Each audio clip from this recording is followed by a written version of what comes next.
All right, clue 1, A equals B minus 4. So in this, let's substitute B minus 4 in for A. So A is B minus 4 minus 1 all over B plus 1. Is that equal to A is B minus 4 over B? Well, that's not going to work because that gives you B minus 5 over B plus 1. That's not equal to B minus 4 over B. So you could also plug in numbers, but that's not my favorite way to work problems. Let's look at B. Forget about clue A. A equals negative B. Let's go back to this. A equals negative B.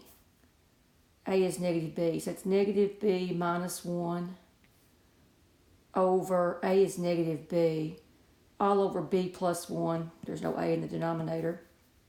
Factor out a negative 1, and that'll give you B plus 1 over B plus 1. That equals negative 1. So this side equals negative 1. Now let's do the same thing for A over B.